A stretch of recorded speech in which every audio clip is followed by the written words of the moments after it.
Olá, bom dia a todos. Eu sou Gisele Chicone e a gente vai conversar um pouquinho hoje sobre os instrumentos de avaliação na área de cuidados da pele. Primeiramente, eu gostaria de agradecer, a toda a equipe e coordenação do Congresso Amazônico pela oportunidade de participação nesse congresso, nesse evento tão importante para a enfermagem, não só em meu nome, mas também da Associação Brasileira de Enfermagem e Dermatologia, que é a SOBEND. Então, nós estamos muito felizes e gratos por essa oportunidade. Como eu falei para vocês, eu sou Gisele, eu sou enfermeira, dermatoesteta, sou especialista em rejuvenescimento e venho trabalhando nessa área há alguns anos, me especializando também. Também como formação, sou estomaterapeuta, trabalhei bastante tempo com a área de tratamento de lesões de pele, propriamente dito, e atualmente, então, eu empreendo, Então, a gente faz a parte do atendimento a esses pacientes na área de dermatesteta, na área de dermatologia estética no consultório. Bom, eu declaro que nessa apresentação eu não tenho nenhum conflito de interesse, nessa palestra. Então, nós vamos começar aí com a parte realmente dos instrumentos. Antes, a gente só precisa entender como que a enfermagem dermatológica ela está sustentada e fundamentada. Antigamente, a gente só fazia parte de dermatologia clínica, Depois a gente foi envolvendo, encontrando outras áreas afins. Dentro dessas áreas, então, a gente tem a podiatria, que é a área que cuida dos pés, então elas são áreas que elas ainda estão sobre o guarda-chuvinha da SOBEND, embora ela tenha crescido muito, então é só uma questão de tempo, Então já existe a especialização na área de podiatria, a associação já foi formada também, então é só uma questão política e de tempo também para que a gente tenha o registro da especialidade no COFEM. Então eles vão alçar voos e vai sair do nosso guarda-chuvinha. Então a gente tem também a área que estuda toda a dermatoclínica, que estuda toda a parte das doenças, as lesões de pele e como o enfermeiro ele atua nesse processo, a parte de reparação tecidual, cicatrização, tudo isso é envolvido nessa área. E a área que propriamente que eu atuo, que é a área da estética, onde a gente vai envolver então todas as afecções estéticas para a gente tratar esse nosso paciente, o nosso cliente.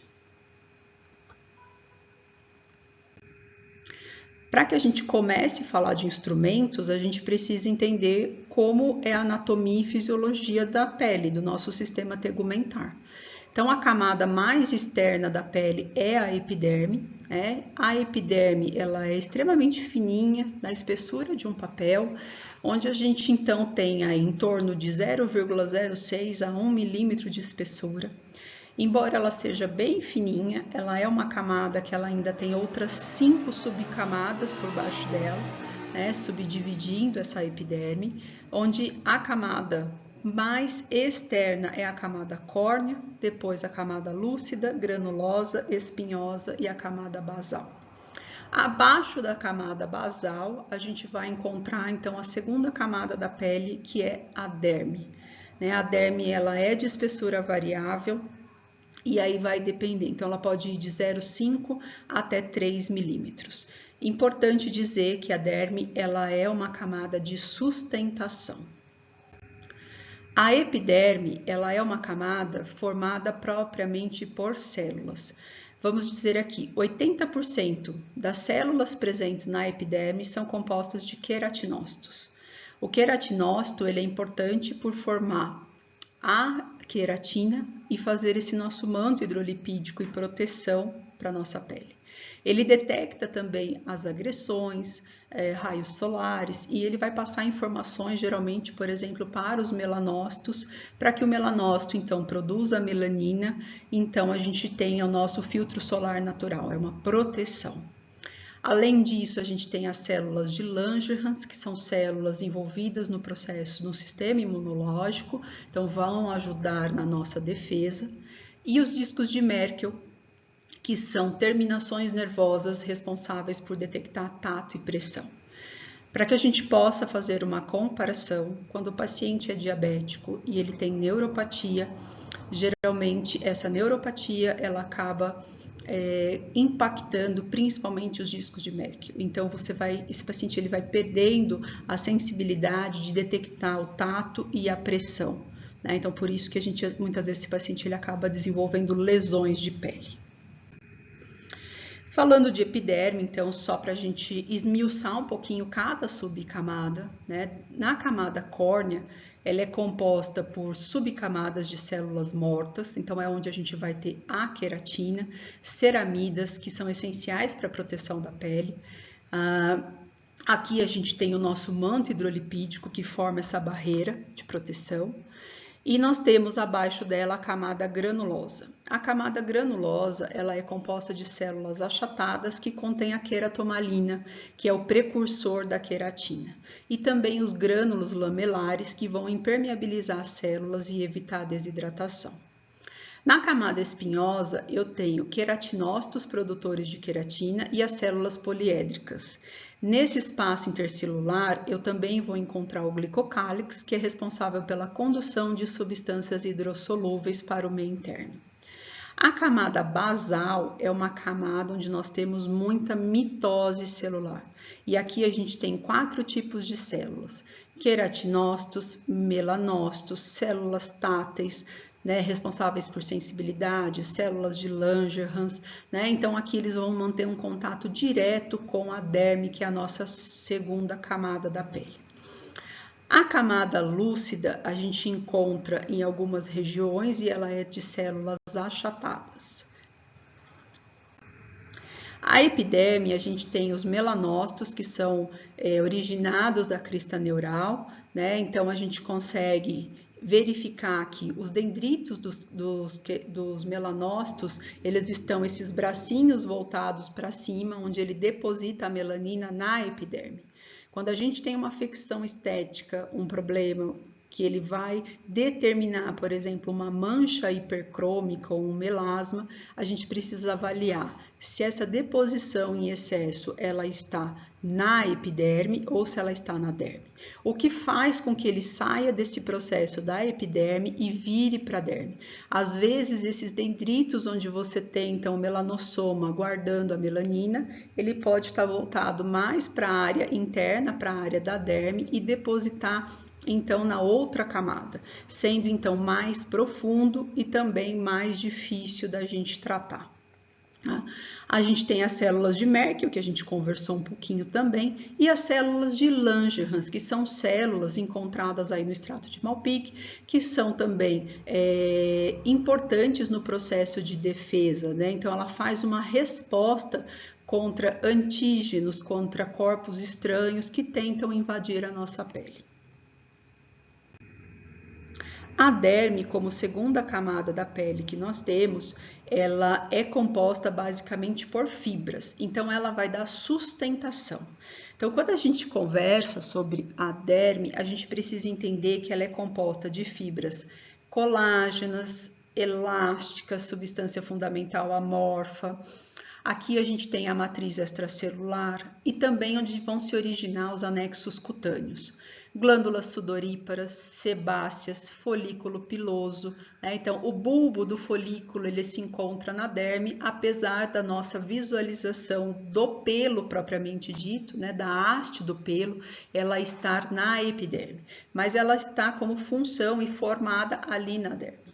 Aqui na derme a gente tem tecido conjuntivo de espessura variável, então nós temos 2 subcamadas na derme, onde a gente vai ter um tecido conjuntivo mais frouxo e também um tecido conjuntivo mais denso numa segunda camada.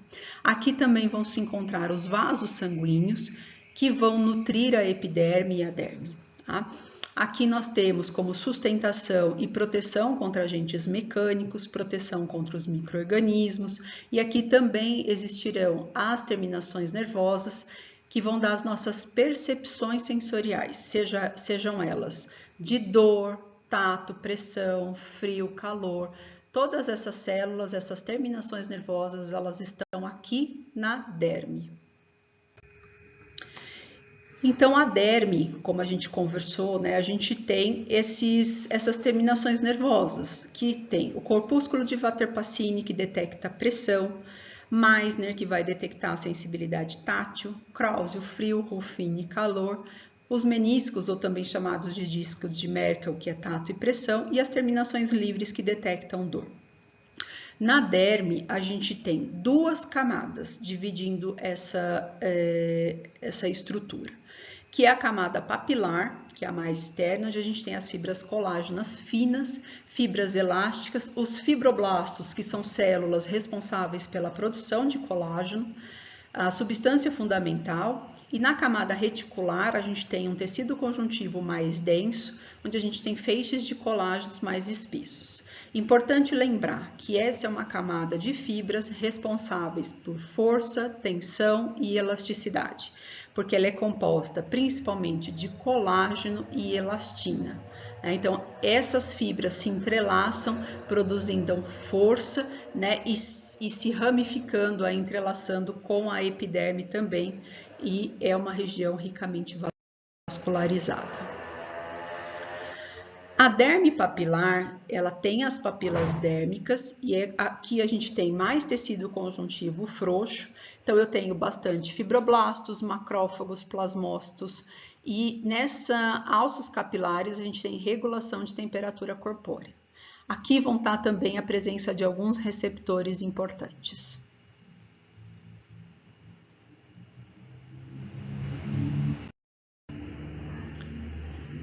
A segunda camada da derme, que é a derme reticular, aqui o tecido conjuntivo ele é denso, não modelado. Então, é onde você tem mais fibras. Aqui existe colágeno tipo 1, fibras grossas, elásticas, proteoglicanas. Eu tenho um menor número de células, né? Porque os outros estão mais na papilar. Aqui a gente tem os anexos, as glândulas sebáceas, sudoríparas, né? O bulbo do pelo e a presença de receptores também. Nessa imagem é possível a gente observar aqui pelo meu mouse, né? Então, deixa eu pegar um apontador aqui. Né? Aqui a gente tem a epiderme.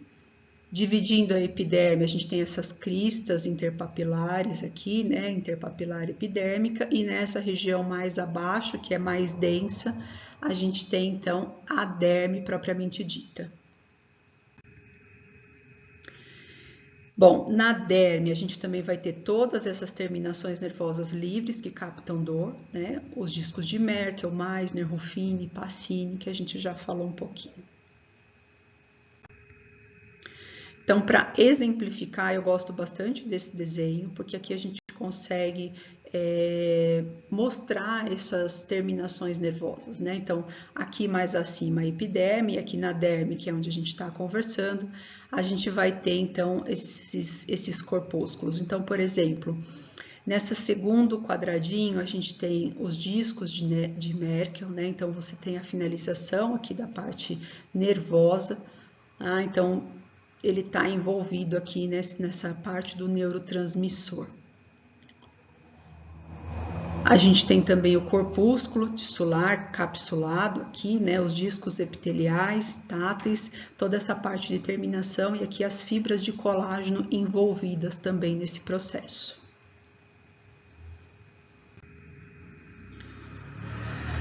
A Ruffini está presente na pele, né, e o corpúsculo de Vater-Pacini também encontrado além da derme, também na hipoderme, ou tecido subcutâneo. A derme, como eu falei para vocês, então, ela tem mais fibras, mas ela também tem células. Então, as células da derme são os fibroblastos responsáveis pela produção de colágeno. Aqui a gente também tem os fibrócitos e a gente tem a matriz extracelular. A matriz extracelular, para nós, ela é extremamente importante. Aqui a gente tem fibras conjuntivas, substância fundamental amorfa, ácido hialurônico, glicosaminoglicanas, proteoglicanas, todas envolvidas nesse processo. E o próprio líquido, né, dessa substância que envolve todas essas células, para que a gente tenha, então, a matriz bem formada e dando sustentação para nós. As áreas de interesse, né, que a gente precisa aqui é a densidade desse colágeno. Então, a gente tem um tempo para a produção do feixe de colágeno. Inicialmente, quando você começa essa produção, ele é menos denso, menos intenso, né? Então, nessa imagem, a gente consegue observar que essas são fibrilas praticamente aqui envoltas na substância fundamental. E quando você passa, né, em torno de 24, 48 horas, essa substância, esse colágeno, ele vai se tornando mais denso. Então, aqui, né, já são mais estruturas mais densas, já não são mais fibrilas, são fibras propriamente ditas, são feixes que estão nessa região.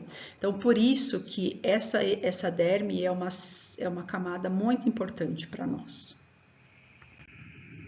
Na derme, a gente tem, né, basófilos, mastócitos,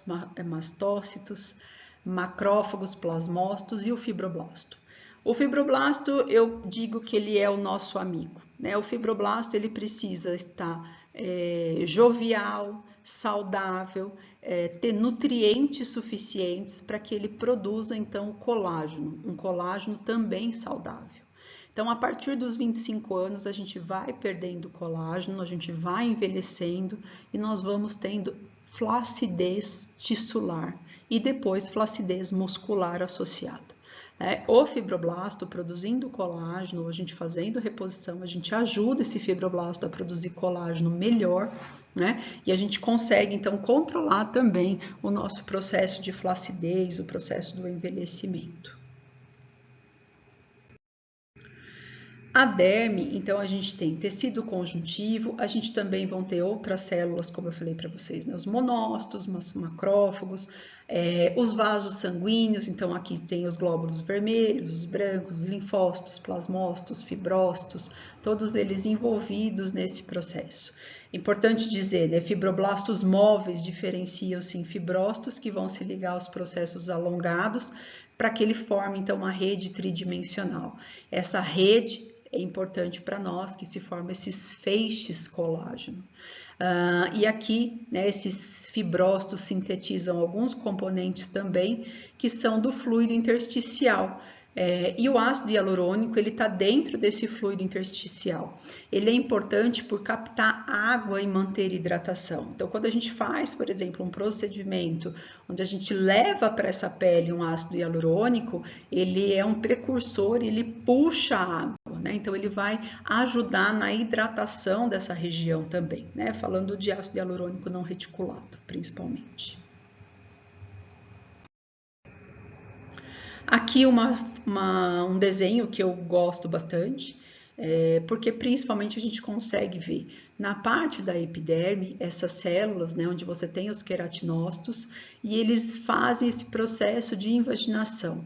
Então, aqui é o exemplo de um folículo piloso. Então, esse folículo piloso, esse bulbo, ele está aqui na derme, a gente pode ver que ele está na derme, tá? Então, ele faz esse processo e ele nasce aqui.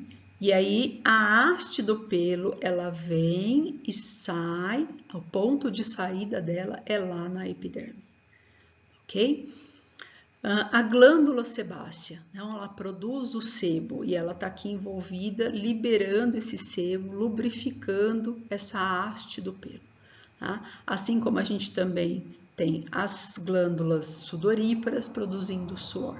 Então, são células importantes que a gente tem aqui na área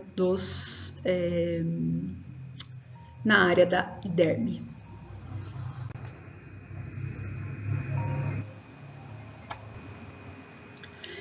Nesse desenho, a gente consegue verificar a vascularização da pele, né? Então, nós temos aqui os capilares, arteríolas, vênulas, todos que vão fazer a nossa nutrição e irrigação, tanto da derme e também da epiderme.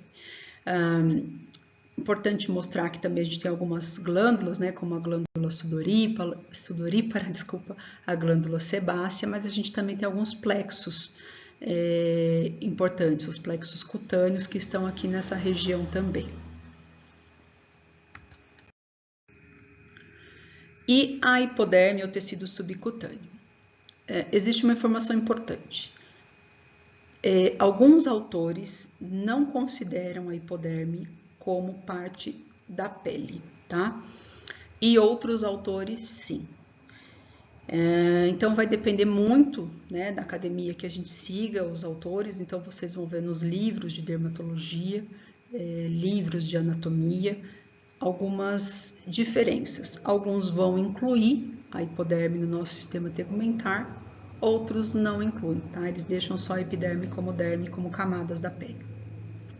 Independente disso, ela é uma camada importante que a gente precisa entender, porque aqui a gente tem o tecido adiposo, importante também, vai dar sustentação, existem algumas afecções e inflamações desse tecido e instrumentos que a gente precisa utilizar e avaliar essa pele, esse tecido, para que a gente consiga tomar a nossa conduta, ok?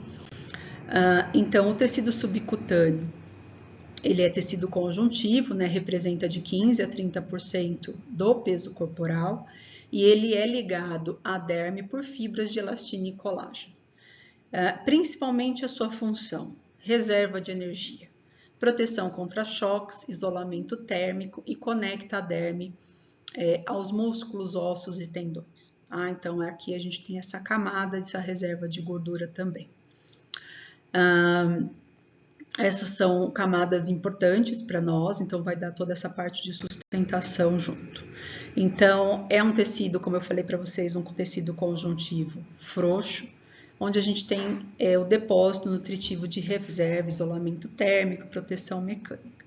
E também vai facilitar a mobilidade da pele em relação a algumas estruturas adjacentes que a gente tenha. Para nós, na parte de rejuvenescimento, principalmente o facial, essa camada é importante porque a gente tem compartimentos de gordura. E na face, esses compartimentos, eles dão sustentação. Quando a gente vai envelhecendo, a gente perde esses coxins de gordura.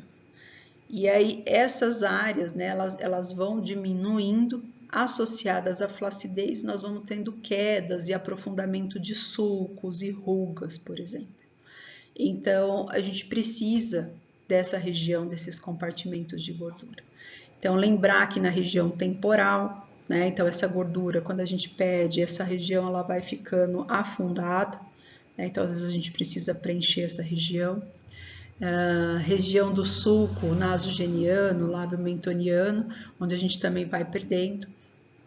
Essa parte da gordurinha pré-mentual que a gente tem aqui, que vai se acumulando como um budoguinho, né? Que a gente chama, para nós é o jaw, né? Então, a gente precisa controlar isso e fazer uma sustentação na face do paciente. Então, são diversos compartimentos de gordura importantes que com o envelhecimento a gente perde. Tá? Então, a gente precisa entender isso para que a gente também utilize alguns instrumentos.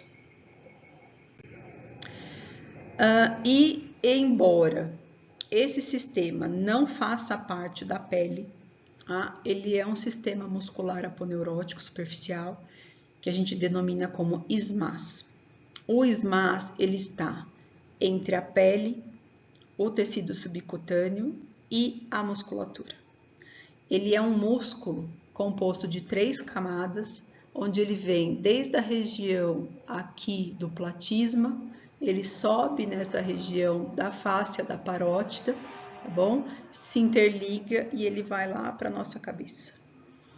Então, ele é um tecido fininho, um tecido que você consegue movimentar, e quando você vai envelhecendo, ele vai o quê? Caindo e perdendo também essa consistência. Então, muitas vezes a gente faz procedimentos que a gente precisa sustentar o ismás, né? Então, ele fica embaixo da derme e é uma rede fibrosa, muito importante, né? E ela recobre toda a musculatura, então toda essa região que a gente tem aqui falando de face. Ela é extremamente organizada, né? E nessa região a gente vai ter também essa camada fibromuscular, que ela vai se conectar a alguns músculos da expressão facial, e a gente tem toda essa movimentação, a mímica, as nossas expressões aqui interligadas. Aqui é uma foto de um cadáver, né? Então, lógico, aqui você não consegue ver todas aquelas camadas de gordura que estão associadas e as fibras, mas esse é o ismás. Então, quando a gente tem aulas de cadáver fresco, né? Então, o fresh frozen você consegue observar, o anatomista ele rebate o SMAS e aí você vê direitinho aonde está essa região. Então, é muito importante. Então, olha, ele surge aqui no edoplasma, passa pela parótida, vem na região temporal aqui subindo para o crânio.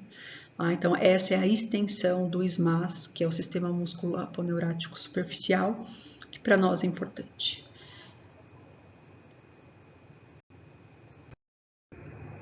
Falando um pouquinho de pele, né, as funções da nossa pele. Então, aqui a gente consegue ter proteção contra danos físicos, as abrações, nós temos todas as sensações nervosas, pressão, tato, frio, calor, defesa contra micro-organismos, termorregulação, então, né, tempos como a gente está essa semana, extremamente quentes, então, produção de suor, né, então, essa proteção, né, todo o processo envolvido da termogênese, produção de calor, regulação, então quais são as glândulas envolvidas, né, a parte de dilatação dos vasos, contração de vasos, vai depender tudo dessa parte de temperatura também, que é o que a gente fala como termorregulação. Tá? Remoção de resíduos pelas glândulas sudoríparas e uma grande participação também na produção da vitamina D. Então aqui só resumindo, né, todas essas funções que a pele tem para nós. Então, proteção contra os raios ultravioletas, proteção contra choques, proteção mecânica, a gente absorve medicações, absorve cosmecêuticos, né, nutracêuticos, dependendo dos cremes que a gente utiliza hoje, através da nossa pele também, participa do processo de termorregulação, e também participa na produção da síntese da vitamina D. Então, a gente tem parte da produção dessa vitamina quando a gente capta a energia solar, né, os raios ultravioletas, tem toda uma produção, uma indução aí de um precursor de vitamina D, mas esse processo ele é finalizado lá no fígado com realmente a produção da vitamina D. Então, a gente vai começar a falar um pouquinho agora sobre esses instrumentos que nos ajudam a avaliar a pele e a tomar algumas condutas para que a gente determine. E também para que a gente consiga avaliar o nosso tratamento. Então, esses instrumentos, eles são diversos e eles têm várias, né, utilidades, desde a nossa avaliação da pele, do nosso acompanhamento, tudo isso vai facilitar esse processo do cuidado com o paciente. Então, a gente precisa entender os tipos de pele e para classificação, a gente tem algumas classificações bem simples, onde você faz uma avaliação visual somente, e aí você faz a avaliação. Esse paciente ele tem um biotipo cutâneo de uma pele sensível, seca, ou ela é uma pele normal, é uma pele oleosa, mista, mas é uma classificação muito simples, né, simplória. Existem alguns instrumentos mais fidedignos que você consegue, então, detectar o biotipo cutâneo, porque você vai ver grau de pigmentação, vascularização, níveis de hidratação, ressecamento, e através também de exames visuais, palpação, tudo isso a gente faz e a gente pode ter, então, um instrumento. Sempre que a gente tem um instrumento, a nossa avaliação ela se torna mais fidedigna, né? A gente consegue comparar e ter resultados mais objetivos do que resultados tão subjetivos.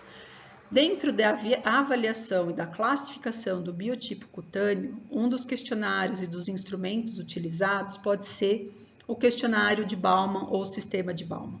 Essa classificação ela é um questionário extremamente extenso, mas que a gente vai avaliar 4 pontos para a gente determinar qual é o biotipo da pele. Então, a primeira parte do questionário é avaliar a hidratação da pele. Se esse paciente ele tem uma pele mais seca ou uma pele mais oleosa. Uma segunda parte é verificar a sensibilidade. se esse paciente tem pele sensível ou resistente. Nesse processo de sensibilidade, às vezes a gente consegue até mesmo detectar se esse paciente tem uma rosácea, né, que é uma afecção cutânea. Então, a gente consegue também, já fazendo a classificação de Baumann e observando as características físicas, os sinais que a pele desse paciente ele nos mostra, para que a gente chegue a essa conclusão. Uma outra parte importante aqui é a pigmentação. Então, será que essa pele é pigmentada ou não é pigmentada? Ela tem mancha hipercrômica? Como que ela está respondendo? Ela recebeu muita luz solar? Não teve proteção adequada? Então, isso a gente vai avaliar aqui também. E a consistência dessa pele? Será que ela é uma pele firme ou ela é uma pele enrugada? Então, aqui nesse questionário a gente consegue avaliar também. A classificação de Baumann, então, os 4 biotipos iniciais que eu falei para vocês, que é uma classificação mais simplória, quando a gente faz a classificação de Baumann, a gente pode ter 16 subtipos de pele. Então, a gente pode ter, por exemplo, pele seca, sensível, não pigmentada e firme. Ou pode ter pele seca, resistência, pigmentada e enrugada. Isso são 2 dos subtipos que a gente está falando. Então, quando a gente vai avaliar os 4 pontos da classificação de Baumann, a gente vai determinar qual é o biotipo cutâneo desse paciente. Nesse slide, é possível verificar os 16 subtipos que a classificação de Baumann nos oferece, tá? Então, dentro da parte sensível, por exemplo, ela pode ser sensível, oleosa e pigmentada, ela pode ser sensível, oleosa e não pigmentada, ela pode ser sensível, mas uma pele seca e pigmentada, ou uma pele sensível, seca e não pigmentada, e além disso, ela pode ser enrugada. Então, aqui você vai descobrindo melhor o biotipo cutâneo e você consegue, e nesses 4 pontos, o que você precisa melhorar. Então, se ela é uma pele seca, eu preciso proporcionar hidratação para essa pele. Se ela é uma pele oleosa, eu preciso, então, proporcionar redução dessa oleosidade. Então, nisso, vocês vão identificar qual cosmecêutico, qual produto, qual ativo utilizar nessas peles. Mas para isso a gente precisa entender e fazer essa classificação. Ela é extremamente importante para nós. Aqui mais um exemplo, né, falando aí da classificação. Eu só vou citar um deles aqui para a gente, né, para a gente não se estender muito, mas, por exemplo, se eu pego uma pele oleosa, sensível, pigmentada e propensa a rugas, é aquela pele que geralmente ela bronzeia facilmente, depois a gente tem manchas hipercrômicas, manchas marrons, esbranquiçadas, acne, dermatite, as primeiras rugas podem surgir por volta dos 20 anos, então isso são características da pessoa que tem a pele oleosa, mas também é sensível, pigmentada e propensa às rugas. Tá? Então aqui a gente consegue ver você vai ter os 16 tipos de pele, né, e as 16 características desses tipos de pele que é possível encontrar e determinar para cada cliente, para cada paciente que a gente tenha. Eu deixo aqui para vocês, para quem tiver curiosidade, apontem o celular, né, então tem um QR Code, ele cai direto no questionário de Baumann. Quando vocês estiverem preenchendo, depois a cada final, né, de etapas, você tem que colocar o seu score, então soma quanto ele vai te dando para cada resposta, num papelzinho, para que no final você consiga saber. E aí você vai chegar à conclusão, né? Então, dentro do primeiro quesito lá, sensibilidade, se a sua pele é sensível ou não, como que ela tá, a parte de oleosidade, ou ela é seca, então você vai chegar a essa conclusão e aí você determina o teu biotipo cutâneo. E depois de determinar o teu biotipo, você vai saber praticamente quais são esses tipos, né? Dentro das 4 principais que a gente tem, que vão dar origem às outras, né? Que aí você vai incrementando. Você tem, por exemplo, uma pele normal, ou também chamada de eudérmica, que tem a pele de pêssego, que a gente geralmente são peles de crianças, adolescentes. Dificilmente a gente vê um adulto com uma pele normal, mas pode acontecer também. Aqui os poros, né, os ósseos, eles não são dilatados, eles são bem controlados, a textura é firme, tem uma aparência extremamente saudável, um rosto rosado, né? E se você se expor muito aos fatores externos, como sol, luz visível, né? A gente precisa de cuidados diários para que a gente não envelheça, ou envelheça bem, né? Na verdade é essa. Todo mundo vai envelhecer, mas a gente precisa envelhecer de uma maneira saudável. Então, nesse processo, na pele normal, a gente precisa de cuidados diários, mas cuidados mínimos, para evitar uma mancha, evitar uma desidratação, controlar o processo do envelhecimento, né? Mas ela tem uma espessura mais fina, mas também é uma pele firme. A pele alípica ou seca é aquela pele conhecida como xerose, cutânea, xeroderma, né? É uma pele extremamente seca, fina, sensível, que geralmente ela forma muitas rugas, ela chega até ser branca, acinzentada, ela tem pouca elasticidade, ela é uma pele frágil que perde muita água. Então aqui ela tem uma dificuldade em reter umidade. Então, a gente precisa também melhorar as condições dessa pele para que ela não forme tantas rugas, né? Ou melhorar a condição dessa pele. Quando a gente compara a pele normal com a seca, né? A gente tem aqui a pele normal, né? Essas células, elas estão achatadinhas, né? Esse manto hidrolipídico ali está bem, uma coesividade adequada. E lá no extrato córneo, na pele seca, a camada ela vai se desprendendo, né? Então você perde muita água e você tem essa alteração na barreira, né? Nesse manto hidrolipídico. Então você perde muita água para o meio externo. E a pele oleosa, né, ou lipídica, seborreica também, ela é caracterizada por um excesso de atividade de glândula sebácea. Então você tem uma produção excessiva do sebo, essa pele ela fica extremamente oleosa, ela tem esse aspecto brilhante, o poro, que é o ósseo, ele está bem dilatado, né, e eles são visíveis e a gente precisa controlar. Então, são regiões que vão estar mais expostas. Então, ele pode ter uma pele oleosa, né, que seja no rosto todo, ou áreas de oleosidade, como pacientes com pele mista, né, que a zona T, testa, nariz e mento, são áreas mais oleosas também. Então, aqui, o que é importante dizer? Óleo é diferente de água. Então, a pele oleosa, ela tem excesso de sebo, mas não necessariamente ela tem uma pele hidratada.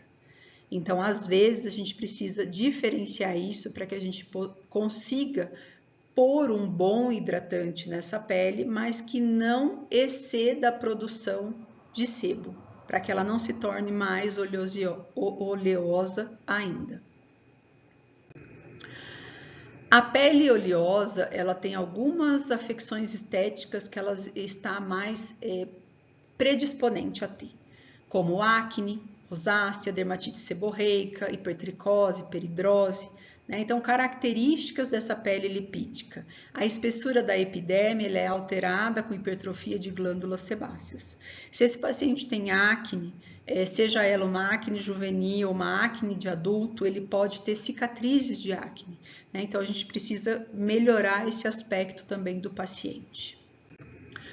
Então, aqui, né, mostrando que ao final, passado algum tempo que você higieniza a sua pele, você fica, o paciente com uma pele oleosa no fim do dia, por exemplo, se você passar um lencinho, você vai ver que sai o óleo mesmo, né? Então, é bem oleoso essa região. Então, ele precisa também limpar essa pele, fazer fazer o manejo da higienização algumas vezes e utilizar produtos específicos para a sua condição de pele oleosa. Como também, às vezes, até mesmo alguns lencinhos, né, antibrilho para mulherada, homens que utilizam, né? Então, a gente consegue fazer esse controle aí com algumas dessas soluções que a gente tem disponíveis. E a pele mista, como eu falei para vocês, áreas de zona T, testa, nariz, mento, são regiões mais oleosas. Região de bochecha, região mais seca, né? Ou considerada também normais. Esse paciente pode ter comedão, acne, né? Predominante em climas tropicais, e muitas vezes a gente precisa controlar esse paciente para que ele não tenha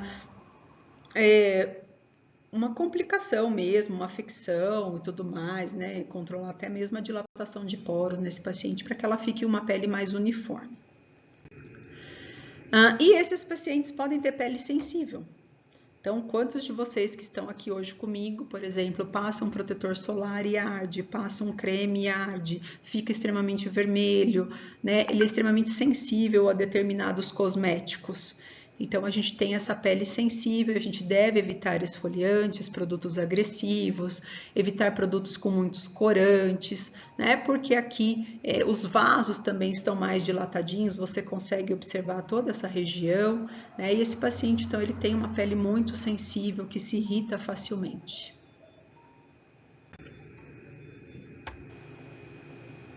A pele sensível, ela pode ser tanto do tipo seco ou oleosa, e as suas principais características. Então, esse paciente ele vai ter muita vermelhidão, ardor, repuxamento, sentir a pele esticar mesmo. Então, para aliviar esses sintomas, a gente precisa usar alguma coisa que acalme essa pele, que hidrate, cicatrize quando necessário, né?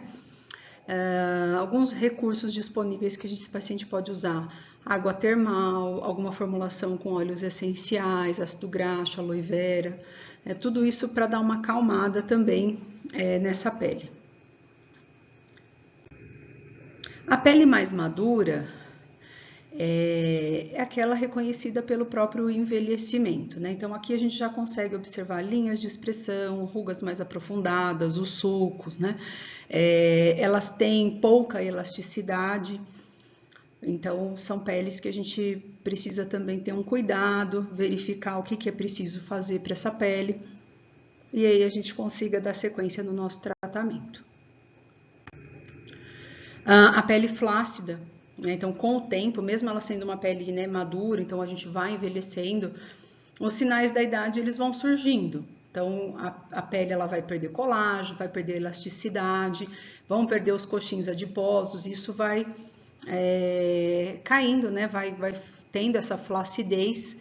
Então, a gente precisa utilizar tanto reposição com colágeno, mais bioestimuladores, cremes anti-aging com revitalizantes, com efeitos de lifting, até mesmo procedimentos de lifting para que a gente sustente essa pele, mas ela tem que estar preparada também para receber diversos procedimentos que a gente possa orientar para esses pacientes. Um outro instrumento que a gente utiliza bastante é o de Fitzpatrick. Esse instrumento permite que a gente faça a classificação e avalie o fototipo desse paciente. Então, quando a gente vai fazer a avaliação, a nossa consulta, a anamnese, a gente não pode achar que ele é um fototipo 3, 4, 5. A gente precisa de um instrumento mais fidedigno. Então, a gente utiliza esse instrumento, que é o de Fitzpatrick, onde existem algumas perguntas que esse paciente ele vai preencher. Isso você pode dar para ele preencher quando ele está na sua recepção, né, antes da consulta, ou até mesmo você vai preenchendo com ele durante a consulta. Às vezes tem alguma dúvida, né, não sabe responder, a gente esclarece. Então, a gente vai observar se esse paciente, quando ele se expõe ao sol, ele fica vermelho, ele se queima facilmente, ele bronzeia, levemente bronzeia, como que é? Né? Cor de olhos, cabelo, sensibilidade, então tudo isso são pontos específicos que você vai chegar num score total e aí existe a classificação do fototipo cutâneo. Então, isso é importante, porque assim você vai determinar qual é o melhor cuidado para ele, qual tipo de produto, procedimento que você possa fazer, até mesmo para que você evite possíveis intercorrências, como uma mancha hipercrômica, um processo inflamatório descontrolado, tudo isso fazendo uma classificação muito simples, que é o de Fitzpatrick. Então, ele é importante para que a gente consiga proporcionar o melhor cuidado para o nosso cliente.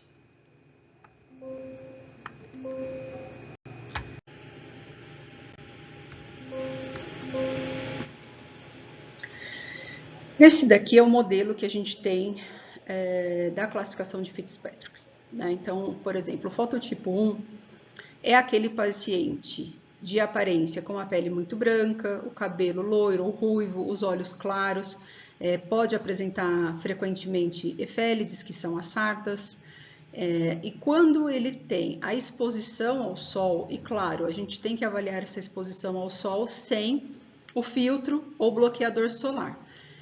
Então, por exemplo, nesse caso de fototipo 1, ele queima facilmente e nunca bronzeia. E como que fica a pigmentação dessa pele imediatamente, né? Que dura de 6 a 8 horas. Nesse caso, ele não pigmenta, né? Ele não bronzeia, nada. Então, ele fica apenas vermelho. E ele existe algum tipo de pigmentação, bronzeamento, que perdura, né? Mais de 10, 14 dias? Nesse caso de fototipo 1, nenhuma. Então, por aqui, a gente já vê que a gente está observando o resultado, né? Mas que você tem as características desse paciente. Então, a gente deixa isso também na nossa consulta, na nossa anamnese.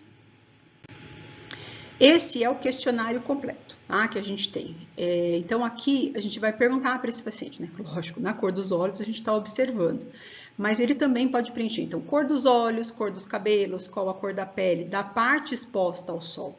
Às vezes o paciente fala assim, mas eu nunca me exponho ao sol. Mas assim, será que ele não faz uma caminhada sem usar protetor solar?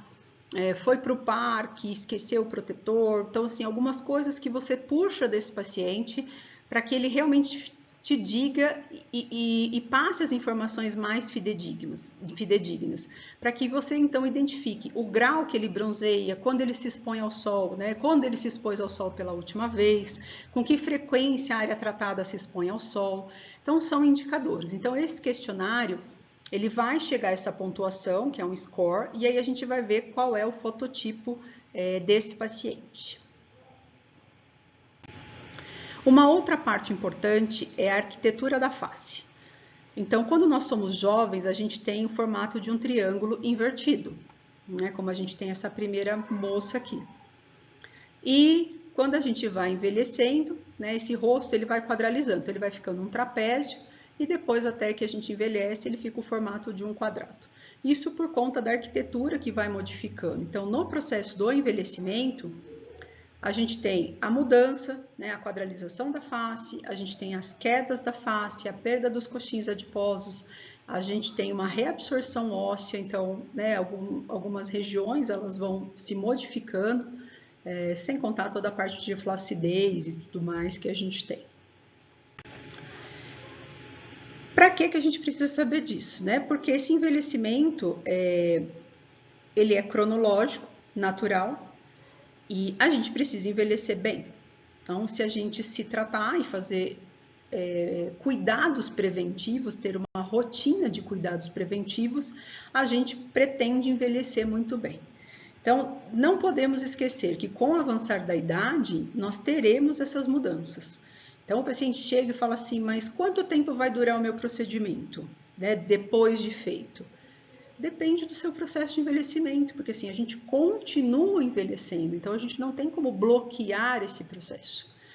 E esse envelhecimento dinâmico, né, são alterações fisiológicas, morfológicas, funcionais. Então, não é só na pele, é no organismo como um todo. E aí, a qualidade do envelhecimento, ela está diretamente relacionada à sua qualidade de vida. Então, o quão você se trata, você se cuida, você tem uma alimentação mais saudável, você pratica atividades físicas, você também tem um envelhecimento mais saudável, controlado. Então, a gente precisa saber desse processo de envelhecimento natural para a gente entender qual é o grau de envelhecimento, qual é o grau de flacidez, qual é o grau que a gente vai determinar, né? E isso está dentro de alguns instrumentos importantes na parte da enfermagem dermatosteta. Então, a gente precisa entender esses processos. Envelhecimento natural ou intrínseco. Começa por volta dos 35 anos. Então, a gente não consegue evitar, mas a gente consegue envelhecer bem. Né? Então, alterações que vão ocorrer na epiderme, ela vai ficar mais fina, eu posso ter proliferação de células anormais, essas áreas expostas ao sol, elas tendem a se envelhecer, né, de uma maneira mais degradante, né, com uma elastose solar, uma dermatoeliose. Então, tudo isso vai prejudicar. Então, aquelas pessoas muito suscetíveis, expostas ao sol, pessoas que trabalharam na agricultura por muitos anos, são pessoas que têm uma qualidade de pele diferente daquelas que não se expôs, né, que não tiveram essa exposição. Então, esse é um fator externo, um fator extrínseco, que é aquele que a gente pode controlar, né? E o intrínseco é aquele nosso, natural, vai acontecer. Dentro do envelhecimento intrínseco, a gente vai ter flacidez, redução da atividade dos fibroblastos, eles vão ficar senescentes, não vão produzir o colágeno de uma maneira adequada. Os órgãos anexos, uma menor quantidade de glândulas sudoríparas, sebáceas, a pele começa a se tornar mais seca, ocorre redução da vascularização, das terminações nervosas, existe também, ela vai ficando mais fina, um adelgaçamento, na verdade, dessas células, então essa estrutura ela vai se perdendo com o passar dos anos. Então, a gente tem, dentro do processo facial do envelhecimento, a flacidez cutânea, que é a de pele, mas eu também tenho uma ação depressora dos músculos, né? Então, músculos como o platisma, que puxam nessa região para baixo, ele tem uma força muito grande. Então, a boquinha, né, aquela boca de marionete, boquinha triste, ela vai puxando para baixo, além de você ter todas as quedas associadas. Se eu perco os coxins de gordura, eu perco o volume. Esses compartimentos de gordura eram sustentação para minha face e agora eu estou envelhecendo, perdendo essa sustentação. Começo a ter uma reabsorção óssea, um remodelamento ósseo, né, melhor dizendo. E aí então essa estrutura vai modificando. Então, por exemplo, região de mandíbula, a gente perde contorno facial, né? Região de orbicular dos olhos, então eles vão ficando maiores e aí aquelas olheiras profundas vão se evidenciando. Então tudo isso é decorrente do processo de envelhecimento. Esse coxim de gordura se perde também dessa região. E o extrínseco? A gente detecta facilmente e é aquele que a gente poderia controlar. Então, por exemplo, me expus demais ao sol. Não uso protetor solar, então eu estou ficando mais suscetível a envelhecer de uma forma não tão boa, né? Então eu vou judiar da minha pele, eu vou prejudicar a minha pele. Então quanto mais essa camada córnea ela fica espessa, ela fica exposta, pior para ela.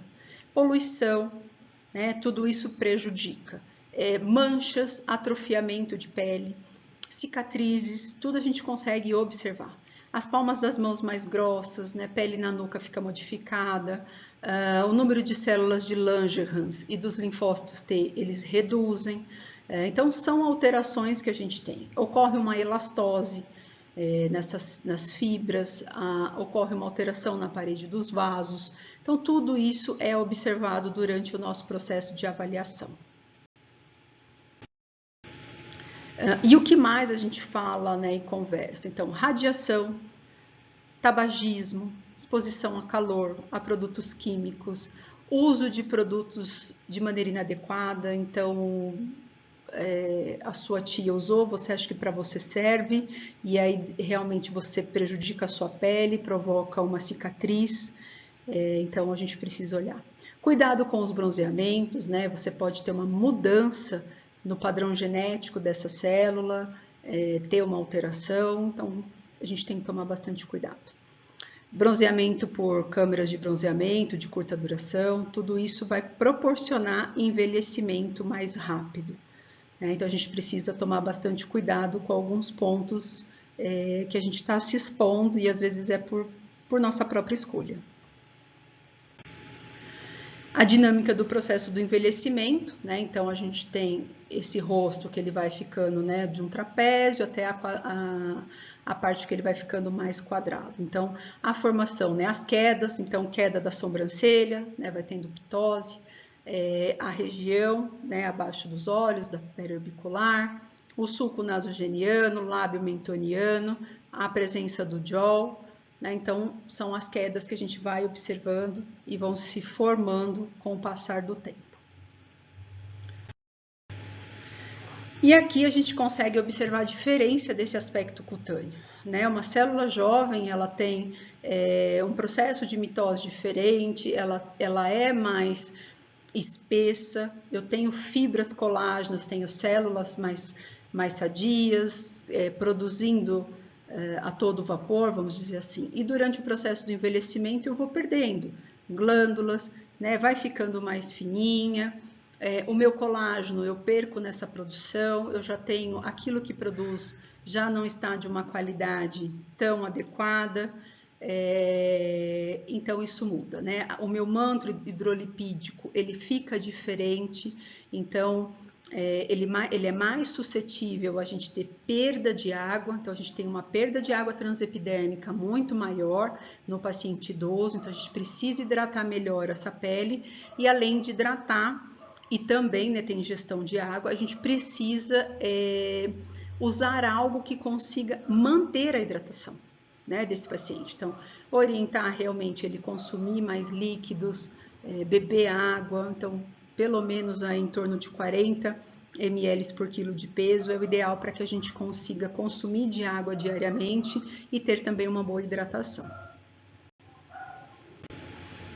E as fases do envelhecimento, né? Então, a gente tem, aqui é uma subdivisão, né? Que a gente tem, então, no início, uma fase cansada, a gente começa a observar algumas rugas iniciais do envelhecimento, a textura da pele muda, a gente perde um pouco do volume em algumas regiões, tá? O B já é uma face mais rugosa, então eu tenho, além de alteração de textura, elasticidade e regularidade de volume também. Numa face C, ela já é deformada, então há o predomínio de alterações celulares, desidratação, deslocamento gravitacional, que são as quedas, a flacidez, aí ela já atinge pálpebras, né, formação de queixo duplo muitas vezes, então ocorre também uma descamação mais intensa desse paciente também, e a sustentação dele fica modificada. O D, né, além da flacidez tissular, ele começa a ter flacidez muscular. Então, aqui tem dobras, rugas mais profundas, atrofia de pele, distrofia de tecido, deslocamento gravitacional. A gente começa a observar uma perda de sustentação, região orbicular, um aspecto mais triste, né? Nasolabial, maior caimento dessa região. E o E é o combinado tardio, né? Tudo aquilo que a gente veio passando durante as outras fases, onde a gente tem as maiores mudanças. Então, esses pacientes aqui por volta de 80 anos, né? Você tem uma alteração facial de configuração totalmente diferente, uma atrofia de pele, degeneração celular de tecido, tanto muscular, ósseo. Então, a redução volumétrica, ela é nítida, né? E você tem uma retração, perca de subcutâneo, e aqui ele modifica totalmente.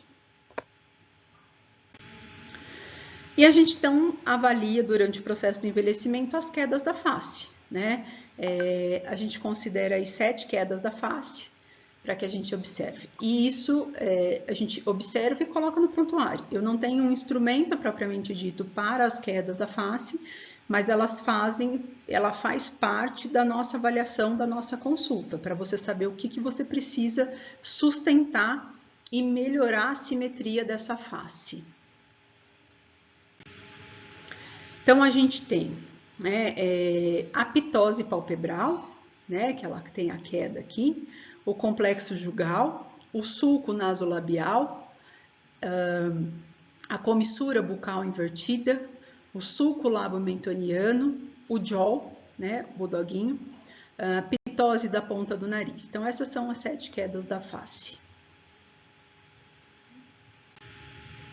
E a gente precisa, então, classificar o envelhecimento.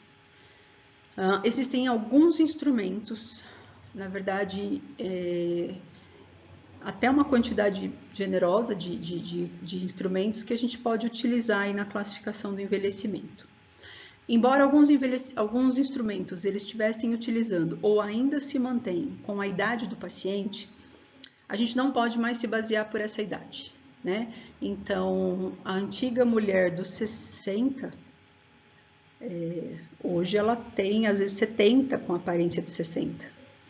Né? Então, ela se cuida muito mais. Isso para homens e mulheres. Então, eu não posso mais falar, olha, ele tem 40 anos, então ele tem envelhecimento X pela idade. Não. 40 anos, mas ela tem uma jovialidade, né, um aspecto facial de uma pessoa de 30, 35 anos. Então, não bate mais o fator idade. Então, isso precisa ser levado em consideração quando a gente utiliza alguns instrumentos, como é o caso do próximo que a gente vai falar, que é a classificação de Glogau.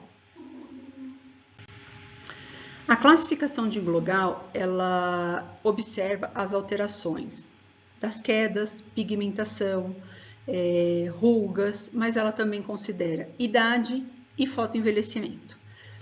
Então, aqui no caso, a gente pode considerar todos os outros pontos, mas a gente vai dar uma leve ignorada na idade, né? Porque essa pessoa, se ela se cuida bastante, esse fator idade de quando foi construído esse instrumento, ele não condiz mais com aquilo, com a realidade dos nossos tempos atuais. O paciente de classificação Glogau tipo 1 é aquele sem ruga. Então, ele tem um fotoenvelhecimento precoce discreto, porque ele quase não tem alteração de pigmentação, não tem ceratoses e as rugas são mínimas. Em relação ao processo de idade, né, a maquiagem ele é mínima ou nenhuma, e se ele tivesse um processo de acne, a cicatrização dele é mínima. O tipo 2 é aquele paciente que ele tem rugas ao movimento, que são as rugas dinâmicas. Então, esse paciente, por exemplo, o fotoenvelhecimento dele é precoce e moderado, então ele tem lentigos, sinais precoces visíveis, ceratoses palpáveis, mas que não são visíveis, linha paralela ao sorriso que começa a aparecer, né? Em geral, ele já tem um aspecto mais cansado e se ele tiver algum processo de acne, a cicatrização é discreta.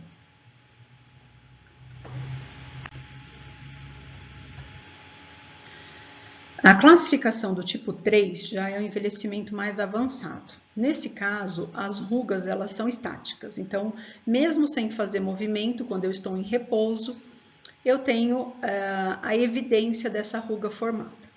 Em relação ao fotoenvelhecimento, a gente já observa discromia óbvia, ceratoses visíveis e rugas presentes mesmo sem movimentos.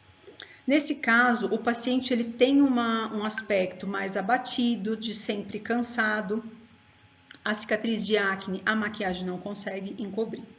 E o tipo 4, ele tem apenas rugas, né? Então, já tem um fotoenvelhecimento com uma pele amarela acinzentada, lesões malignas podem estar presentes, né? Rugas por toda parte, a gente já não observa mais áreas de pele normal. E aqui, quando esse paciente ele usa uma maquiagem, por exemplo, ela endurece e quebra, tá? Então, esses são os sinais clássicos, cicatrizes de acne grave para o envelhecimento Glogau tipo 4, que é um envelhecimento mais grave. A gente tem alguns exemplos que a gente encontra, né, que podem nos ajudar. As fotos associadas à descrição do tipo de envelhecimento, ele é muito interessante. Então, tem fotos que você pode observar para a região de orbicular dos olhos, região de sulco, lábio mentoniano, nasogeniano, todas essas regiões a gente consegue observar. Então, aqui, se a gente observar a região dos olhos, né? Então, o tipo 2, por exemplo, as rugas, então, olha, ele está com os olhos fechados. Então, ele está sem movimento. Então, aqui, ele não tem ruga estática. Então, a ruga só aparece quando ele sorri. Então, fez o movimento do sorriso, a ruga, né, que são os famosos pés de galinha, elas começam a aparecer. Em compensação, no tipo 3, também de olhos fechados, sem movimento. E aí você já começa a observar as rugas mesmo sem a movimentação. Mas ainda existe áreas sem rugas. O tipo 4, quando você observa, a região ela está cheia de rugas. Não existe pele normal, né? Pele sem rugas nessa região. Aqui mostrando também a parte não só dos olhos, mas também da marca do sorriso, que é o sulco nasogeniano, lábio mentoniano, que a gente começa a verificar esse aprofundamento desse sulco. Então, assim, por exemplo, crianças têm, né, e o que não se pode perder é o charme, a beleza natural desses pacientes. Então, algumas pessoas, a característica do sorriso é ter o sulco. Então, nem sempre, mesmo ele sendo jovem, às vezes até crianças, têm o sulco demarcado. Mas o que a gente vai observar é que se essa demarcação ela está acontecendo por queda da face, né, por mudanças estruturais, ou porque já é uma característica do indivíduo. Então, se é uma característica, não tem por que mudar. Agora, se a gente precisa, se a gente observa que isso é decorrente do processo de envelhecimento, a gente pode melhorar.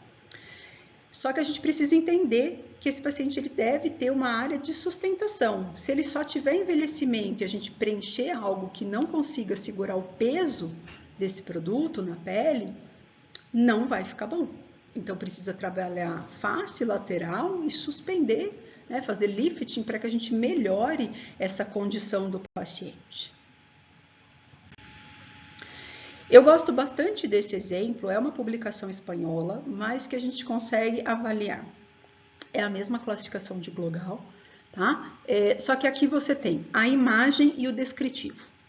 Né? Então, aqui é para que a gente observe, por exemplo, o tipo 1, o tipo 2 e tudo o que acontece nesse processo. Então, aqui, quando a gente vê, por exemplo, né, o tipo 2, né, então as rugas ao movimento, né, dessa paciente. Então, quando a face está em repouso, o paciente ele se apresenta como tipo 1, mas quando ele faz qualquer movimento, ele vai ter rugas. Né? Então, isso você vai observar.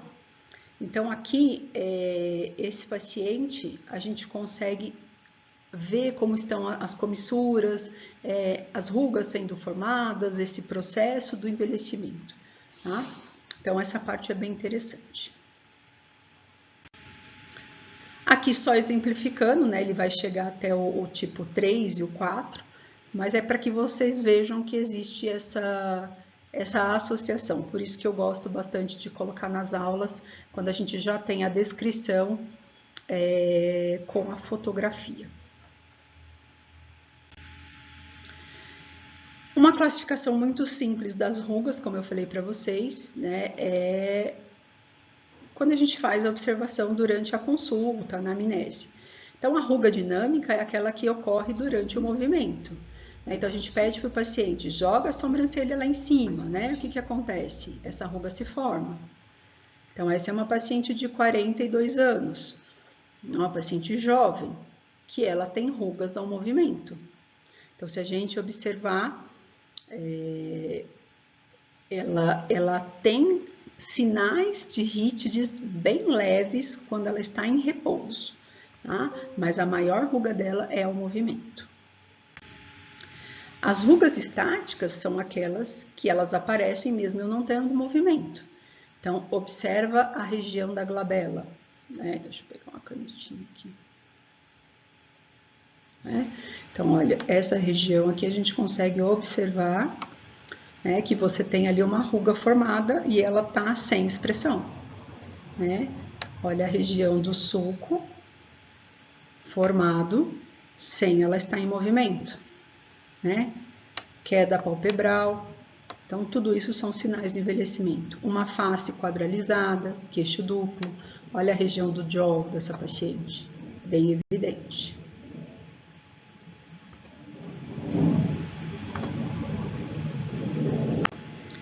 Essa paciente é uma paciente mais jovem, né? Então, aqui, essa paciente, ela está movimentando, então faz o bravo, né? A ruga, então o próstero e o corrugador, eles vêm no movimento, a musculatura, e forma a ruga, tá? Então a gente tem essa região. Quando a gente utiliza um tratamento de paralisação de musculatura, ela faz o movimento, mas a ruga já não se forma tão evidente. A mesma coisa para o músculo frontal, né?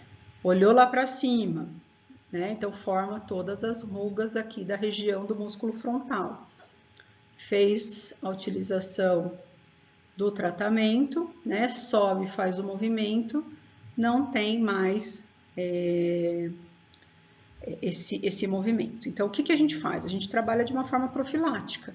Se ela evita, né? Se você bloqueia a contração do músculo, ele vai evitar a formação e o aprofundamento da ruga. Então, esse é o intuito do trabalho do seu cuidado profilático.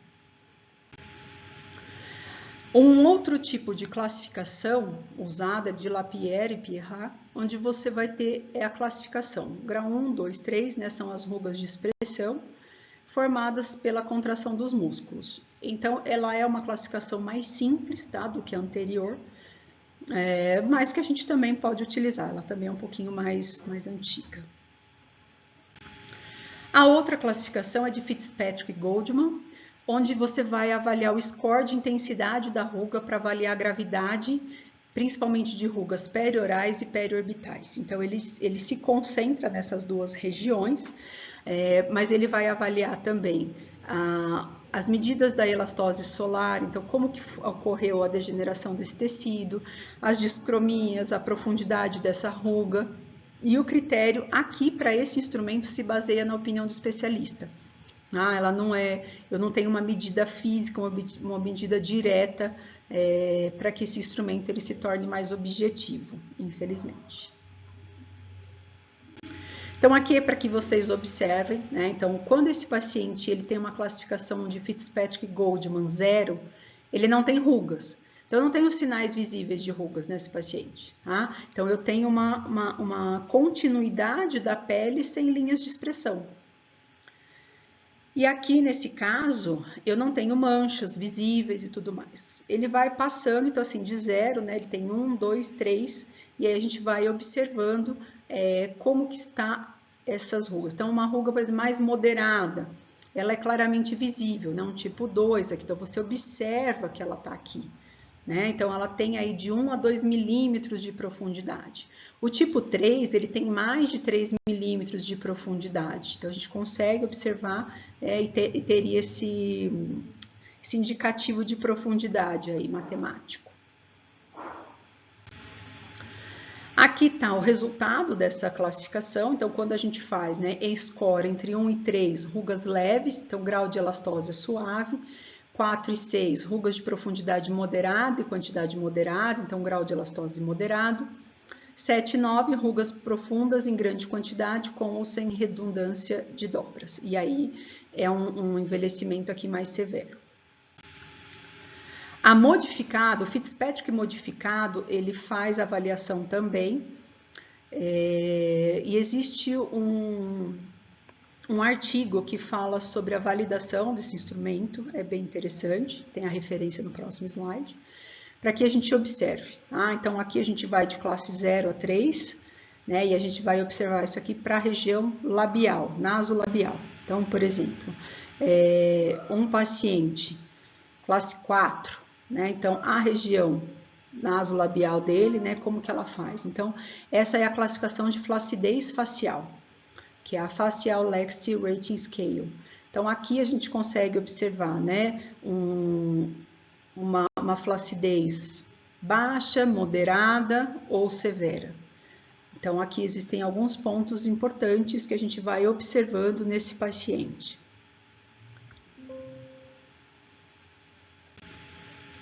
Aqui a gente vai observar a região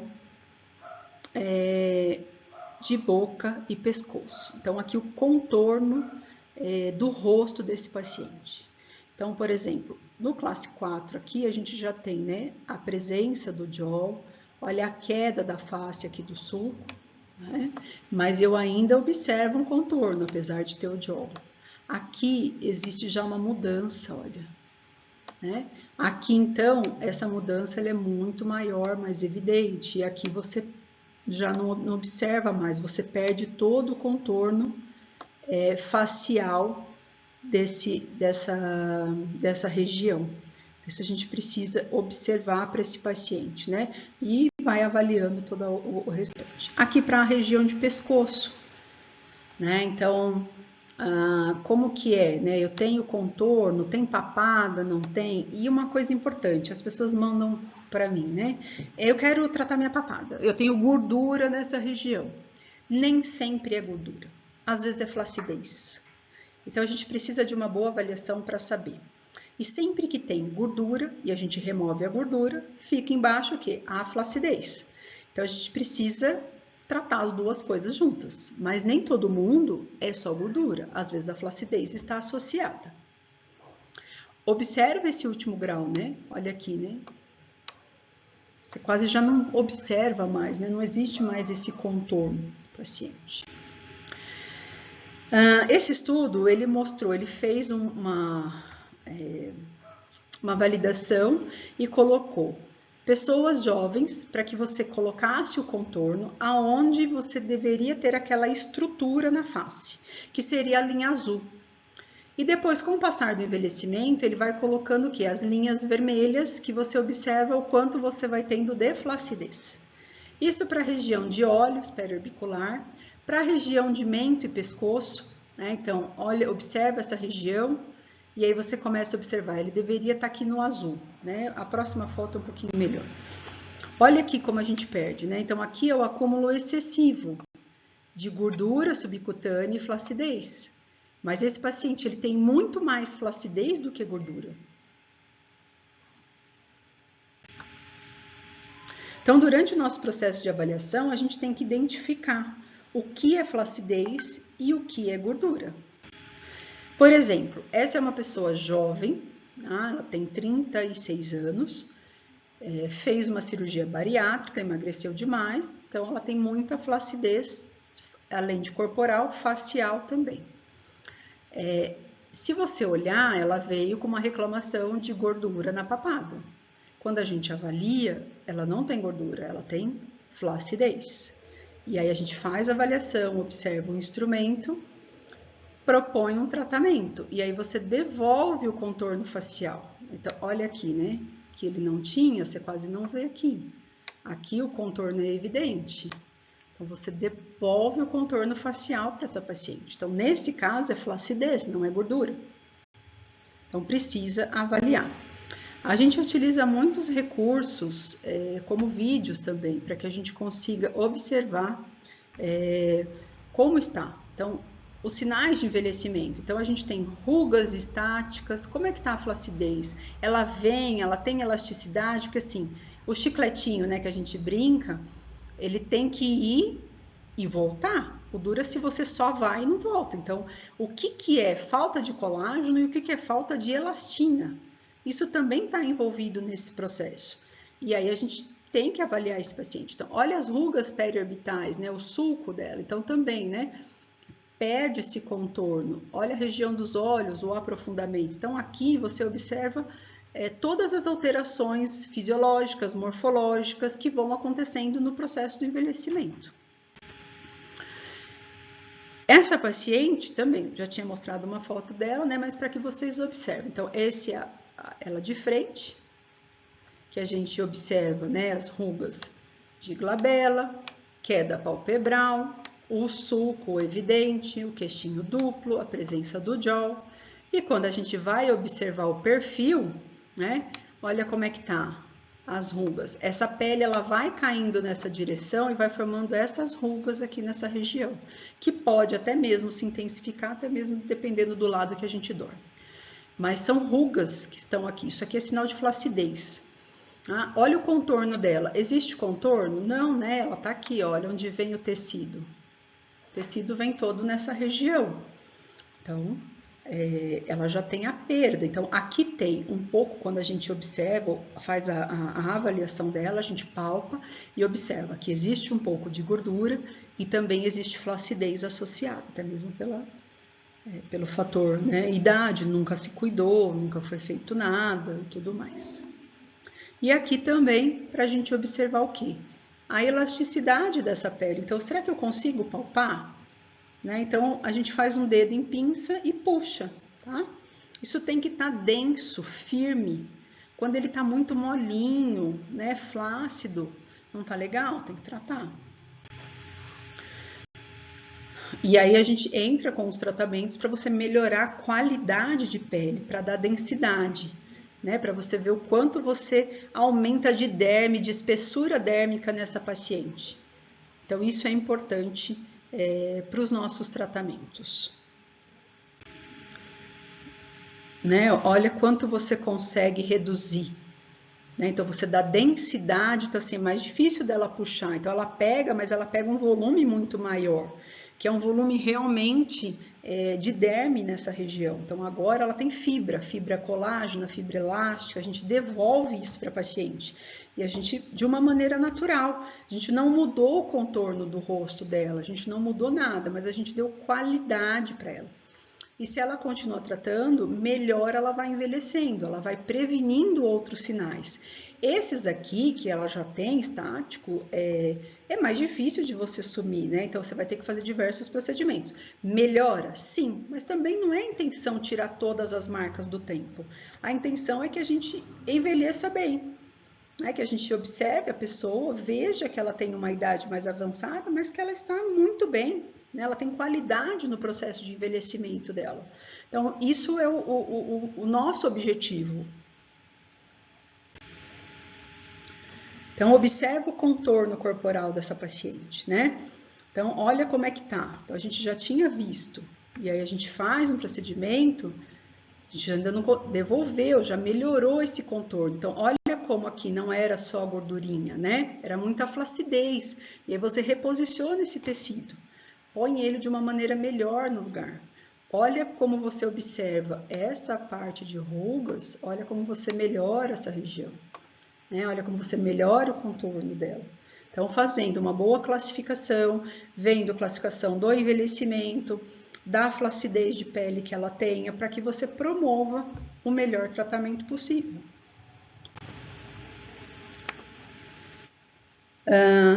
Essa é uma outra paciente, né, para a gente observar.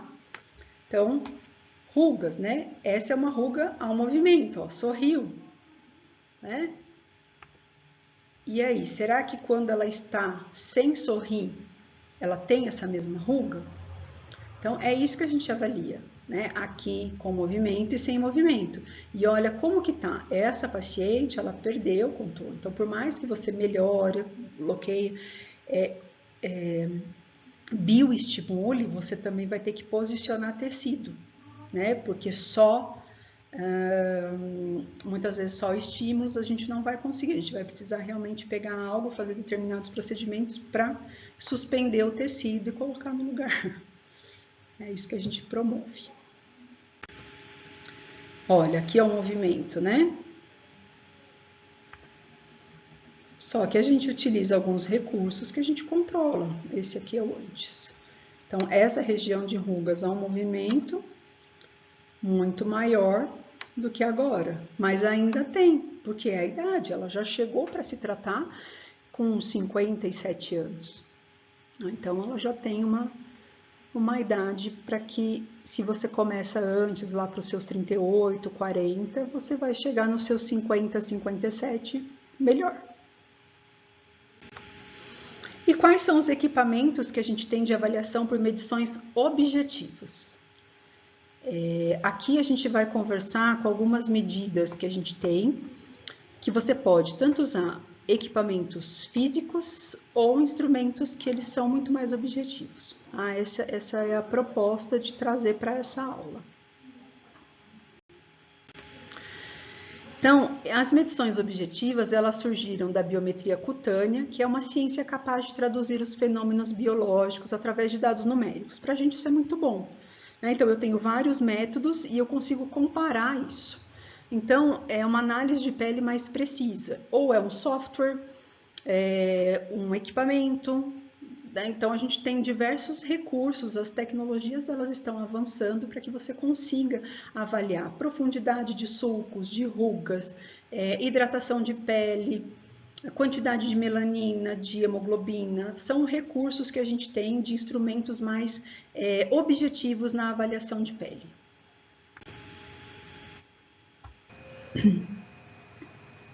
Um instrumento que a gente acaba utilizando bastante é o analisador de pele, que a gente acaba conseguindo verificar a hidratação.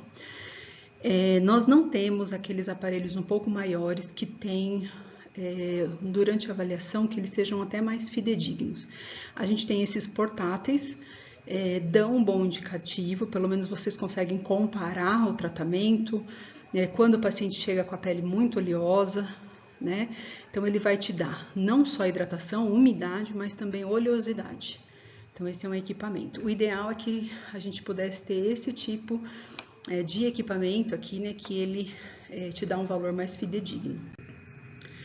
Então, esse corneômetro, ele consegue avaliar a umidade, a hidratação, né? E esse que a gente tem aqui, ele avalia a umidade e também oleosidade.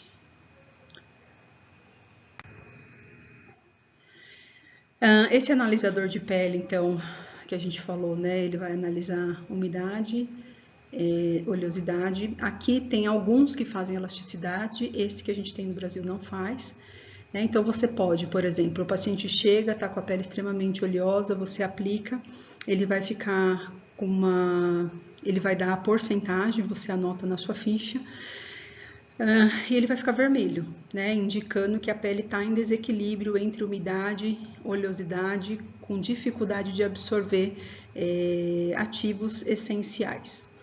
E aí você pode promover uma boa limpeza, promover uma recuperação de barreira, colocar produtos ativos, hidratantes nessa pele do paciente e ao terminar o seu procedimento você faz a análise novamente.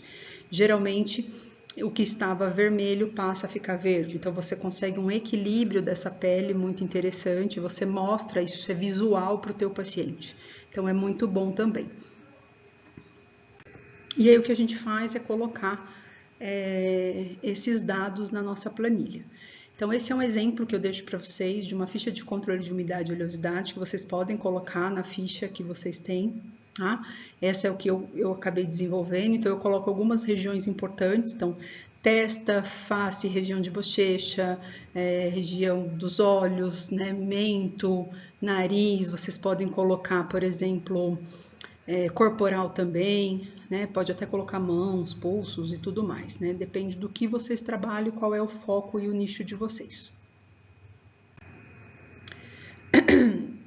Um equipamento que a gente tem que ele além de um instrumento de avaliação de pele, né, ele também te ajuda no diagnóstico, é a lâmpada de Wood, ou chamado também de luz de Wood.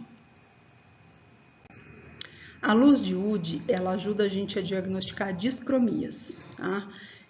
Então, essa luz, ela vai irradiar na pele, é absorvida pela melanina, e aí você vai encontrar as áreas que são enegrecidas, azuladas, então a gente consegue fazer uma identificação da hipercromia ou de outras afecções que esse paciente tenha.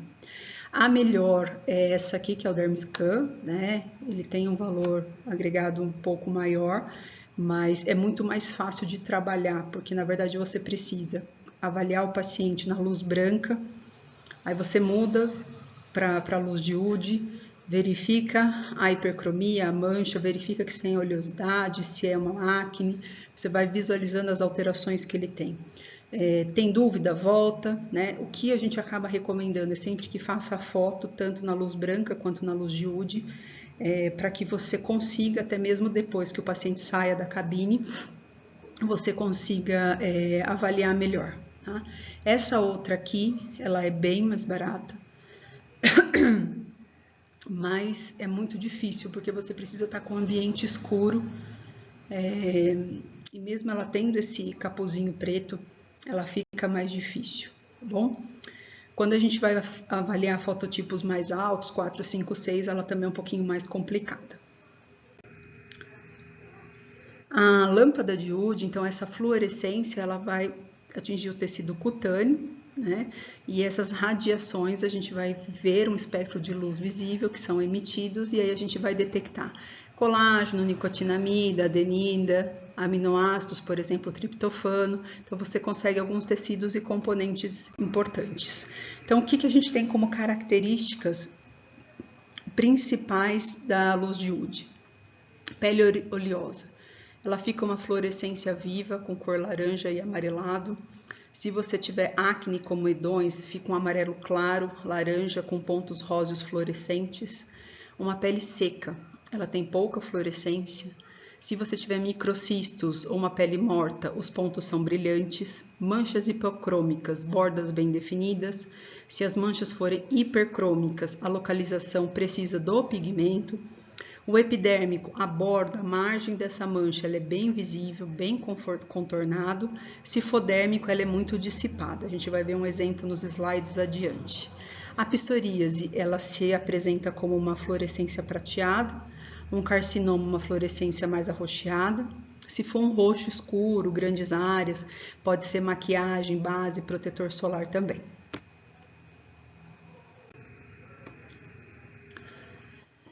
Aqui, esse artigo ele mostra também os aspectos da luminescência da lâmpada de Wood. Então, por exemplo, infecção fúngica é muito interessante porque você consegue, quando coloca, ver ele azul esverdeado ou um azul claro. Se for uma pitiríase versicolor, um amarelo prateado. Infecções bacterianas como a acne, como eu já conversei com vocês, ela fica de um verde azulado, laranja, avermelhado, pontos até de róseos assim, bem fluorescentes, né? E alterações pigmentares também, melasma fica com marrom escuro que a gente consegue observar. Então essa é a luz de Wood, então aqui a gente consegue, não sei se está dando para vocês enxergarem, né?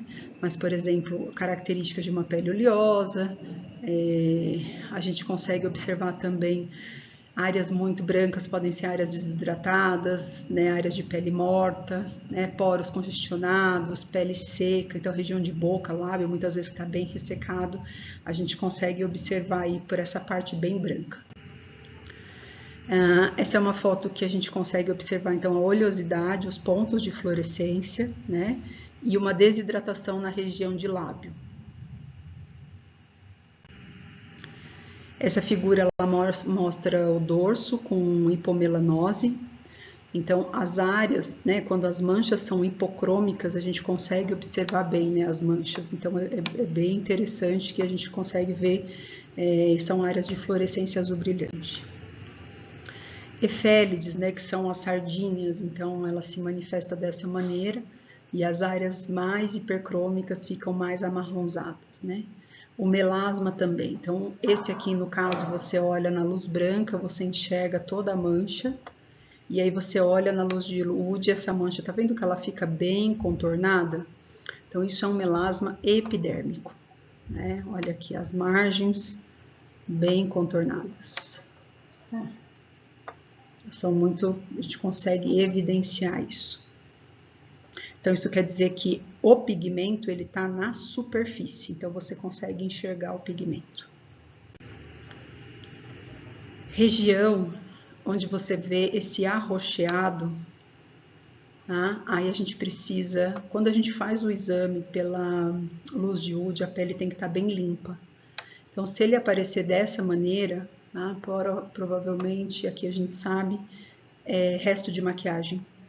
Tá? Então, volta, limpa bem o paciente, a região, e aí volta para a lâmpada para a gente poder avaliar, né? Mas isso aí é excesso de maquiagem.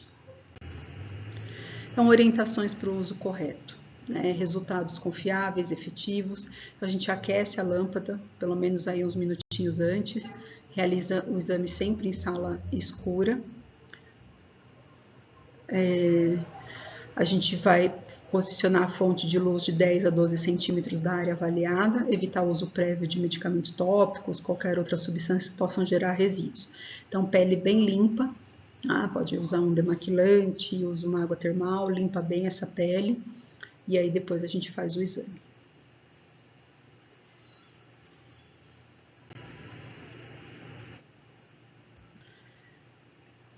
Aqui é uma, repetir o slide, mas só para a gente observar então, a mancha bem visível. E aí, na luz de UD, essa mancha ela se destaca, então ele é superficial epidérmico. Quando a mancha, olha, a gente observa essa paciente aqui, ela tem toda uma mancha. Mas se a gente olhar na lâmpada, vocês observam que essa mancha ela dissipou, ela não está contornada. Então, se ela não está contornada, isso quer dizer que o pigmento está mais profundo. Então, ele está na derme. Então, isso pode ser um melasma dérmico. Tá? Então, ele não fica aparente. E a gente pode ter as duas condições associadas, por exemplo, uma mancha hipercrômica, um melasma dermoepidérmico, chamado de misto. Então, você tem áreas onde ele está na epiderme e áreas onde você está na derme. E aí você vai avaliar aquele que está mostrando bem a mancha contornada, e aí vem para a lâmpada e você visualiza esse contorno, essa margem epidérmico. Aquela que dissipa, dérmico.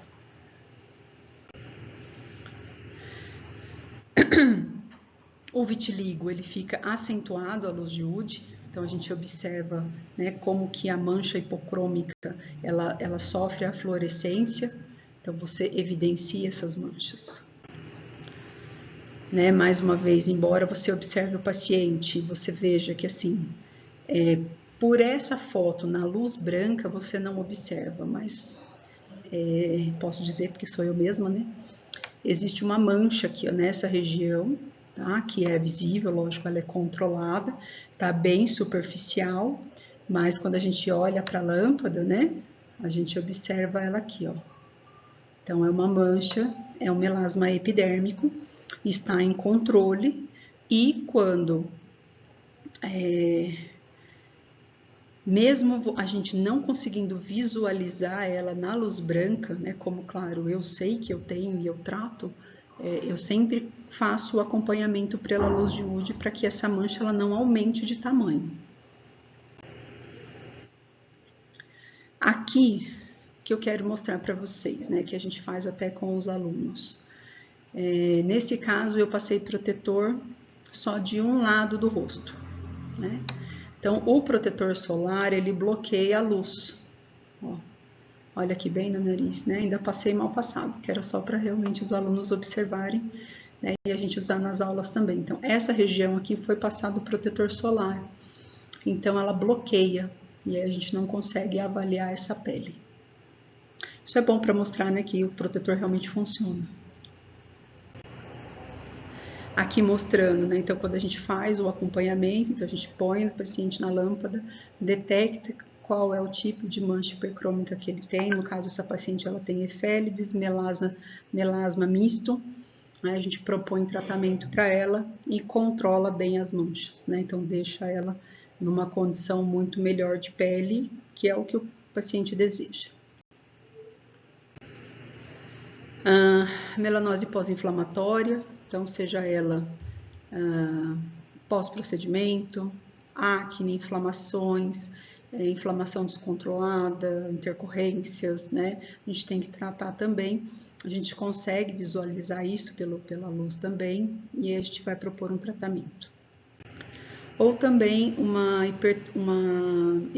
hipercromia pós-inflamatória, isso aqui foi decorrente de uma intercorrência, não é um paciente meu, mas foi passado muito a ponteira diamantada, para fazer o peeling de diamante.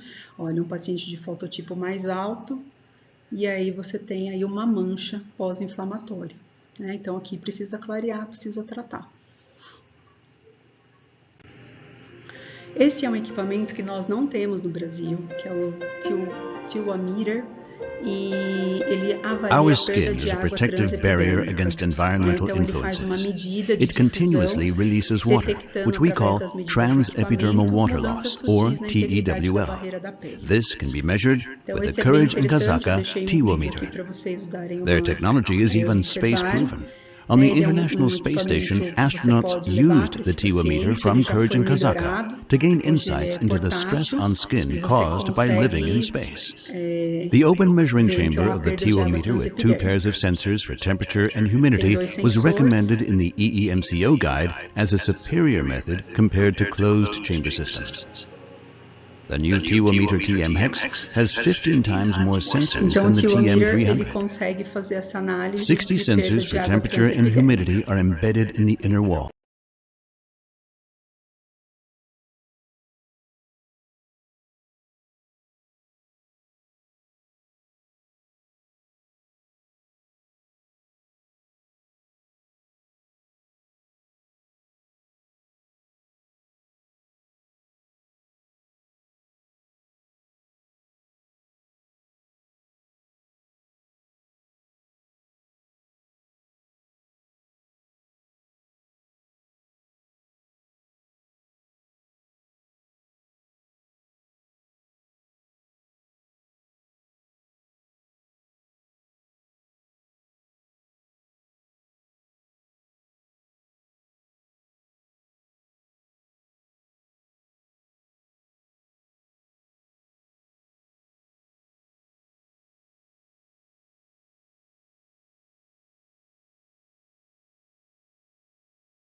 Aqui é o cutometer, que ele avalia propriedades viscoelásticas da pele.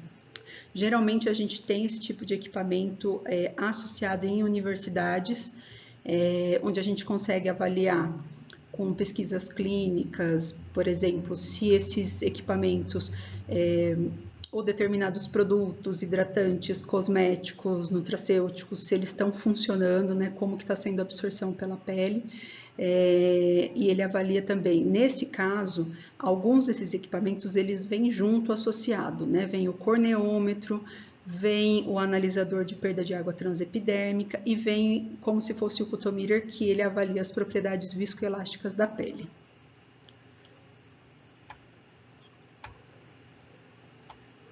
Só se eu consigo clicar. Esse daqui é o Mexameter, que ele faz análise da melanina e também de hemoglobina na pele. Então, ele é um equipamento ligado a um software e você consegue controlar essa quantidade de melanina e hemoglobina. E aí você propõe tratamentos e você vai fazendo o acompanhamento com esse paciente para ver se você está reduzindo ou não. Nós também não temos esse aqui no Brasil. Esse é o Visia. O Visia é um software que existe no Brasil, tá? Ele é um algoritmo de detecção de rugas por inteligência artificial. Então, na verdade, você pode fazer simulação de envelhecimento avançado, você pode fazer simulação de injetáveis, como que você faria essa aplicação para cada região do corpo. Você pode simular resultados para o teu paciente, então se você proporcionar um lifting, né, o quanto isso vai, como que vai ficar mais ou menos o rosto desse paciente. Então ele detecta manchas, texturas, rugas, os poros dilatados e até mesmo porfirias. Então ele é muito interessante, não tenho, né, conflito de interesse nenhum, mas infelizmente é um software que tem um valor agregado um pouco mais caro, mas as clínicas que conseguem ter, ele é muito interessante, porque é uma análise da pele, realmente um programa que você consegue melhorar o teu prontuário e até conversar muito com o teu paciente, né? Como que vai ficar, como que você está acompanhando. Então, desde um avaliador, mas também de um controle de evolução de tratamento. Então, esse é um software muito bacana que a gente usa, é um instrumento bem interessante. E o que a gente tem usado bastante também é a termografia. Então, aqui eu trouxe para vocês um pouco da prática clínica.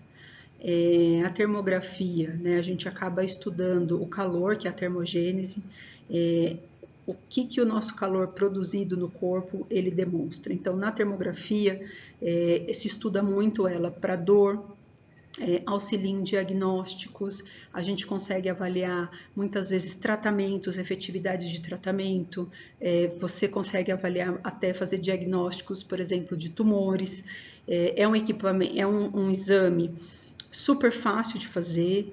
A gente, claro, precisa do estudo, mas se você tem da câmera termográfica e o software é um software brasileiro, foi desenvolvido na USP aqui em São Paulo, então a gente compra direto com eles vão calibrar a máquina, porque a parte médica da medicina é diferente, né, os limites que a gente tem de temperatura, porque a termografia ela foi desenvolvida pela parte de engenharia, onde você avaliava toda a parte elétrica, de água, eles viam essa alteração de temperatura.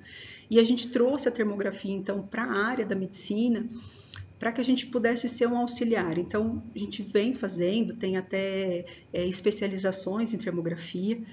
A minha tese de doutorado usou termografia, então é muito interessante para que a gente consiga fazer análise. Desde identificar alterações de processo inflamatório, de edema subepidérmico, que você consegue ver como é que tá essas áreas de radiância na pele e detectar uma alteração que exista. Então, a gente sempre faz análise desse corpo, né, de hemicorpo direito, esquerdo, as regiões e vê o contraste. Então, as áreas mais quentes são as áreas que puxam para a tonalidade do vermelho, ou elas vão até para o branco, que é a chamada área de radiância, que é onde possivelmente tem alguma coisa de alteração ali. E aí, lógico que a gente vai pegar história do doente, né, a parte clínica, ver o que ele tem para poder associar. As áreas mais frias são as áreas menos irrigadas, então as áreas amarelas, verdes e azuis, né, são áreas mais frias que a gente tem. Claro que sempre que faz a termografia tem que ter um ambiente controlado, umidade, temperatura controlada, expor esse doente para que você consiga fazer o exame, e aí você com o software você vai conseguir detectar o que é preciso. Então a gente consegue avaliar, e aí eu vou falar um pouquinho como a gente usa a termografia desde a parte na dermato para tratamento de lesão e também na estética também. Na parte de tratamento de lesão, a gente faz modulação de processo inflamatório. Então, aqui a gente observa esse pé com processo inflamatório, tem algo aqui ocorrendo, a gente sabe que ele tem uma lesão infectada e a gente faz o ozônio, né? Então, foi feito aqui a bag de ozônio para esse paciente. Isso é pós-bag de ozônio, tá? Então, isso é importante para você, primeiro, detectar e diagnosticar que tem algo errado nesse pé aqui no início, e após tratamento que você consegue mostrar que o ozônio modula a cascata inflamatória. Então, isso visivelmente é fantástico, porque você mostra para o paciente o quanto você revascularizou esse membro e o quanto você realmente o ozônio contribuiu como um anti-inflamatório nessa região. Então, isso é bacana. A gente também consegue observar, né, até mesmo do efeito do ozônio, ele tem uma liberação de óxido nítrico, então ele promove vasodilatação. Então, esse paciente aqui é um paciente com síndrome de Raynaud. Então, o que que ele faz, né? Então, a gente coloca, vê essas áreas de hiporradiância, vê essas áreas frias, então a pele dele, né? A mão extremamente fria, pouca vascularização, e aí a gente faz o ozônio nessa região e a gente melhora. E o que é interessante, esse paciente, ele fez a bag em uma mão só, e a gente observa que a outra também melhora. Né? Então, por quê? Porque você vai acabar trabalhando o sistêmico desse doente.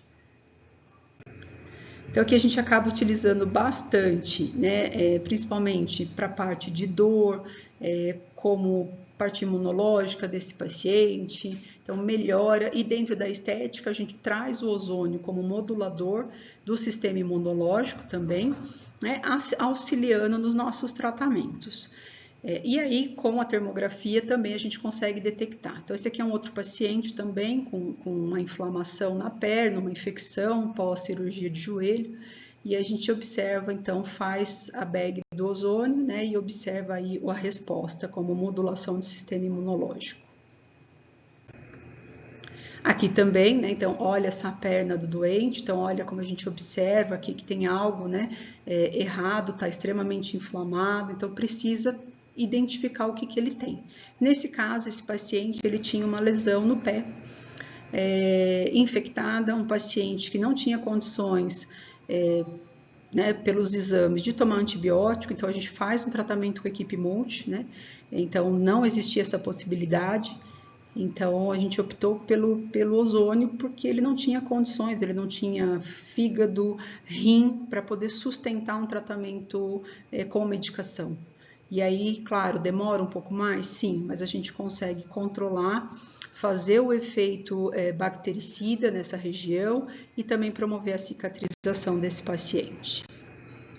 E na estética, né? Então a gente consegue fazer avaliação de gordura corporal, de celulite. Existem alguns estudos já para a gente fazer detecção da massa corporal mesmo, do que é gordura. Então, lembrando, né? Essa região que a gente tem, então a gente vai avaliar esse paciente como um todo e ver quais são as áreas de hiperradiância. A gente tem utilizado, então, a termografia para fazer análise de gordura corporal. O que a gente tem que lembrar nesse caso? As áreas onde eu tenho gordura são áreas frias, são áreas pouco vascularizadas. Então, o paciente onde tem uma área de muita gordura, uma área com celulite, é uma área que tem uma vascularização menor. Então, geralmente são essas áreas, né, consideradas frias, mais puxadas para o azulado. Então, veja que geralmente região, né, próximo de bumbum, né, as áreas de coxa, de perna. Então, a gente vai observar que esse paciente ele tem uma concentração de gordura corporal ali naquela região maior e vai propor um tratamento para esse paciente.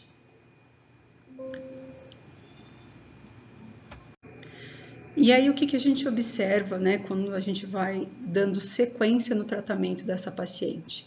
A gente utiliza ativos que vão melhorar a vascularização, né, melhorar essa região. Então, a gente muda essas regiões que eram antes frias e agora elas estão com um termometabolismo aumentado. Então, ela está realmente, né, mais quente. Então, esse metabolismo você aumentou e você está trazendo resultados para o seu doente. Resultados que você mostra através de uma imagem termográfica e resultados visíveis também no paciente e resultados que a gente tem, por exemplo, com as medições, com as fotografias, né? Aplicativos que a gente usa para fazer antes e depois e assim por diante. Mas a termografia, ela é uma área que cresceu muito, que a gente usa em diversos outros pontos, mas que ela está ganhando muito teu espaço na estética. Então, ter um equipamento termográfico hoje no consultório, ele faz total diferença para o teu cliente, né? E assim, é fantástico. Eu acho que é um mundo a ser descoberto. A gente está num congresso de enfermagem, então a termografia, vocês talvez vejam que assim, dá para se usar em diversas áreas.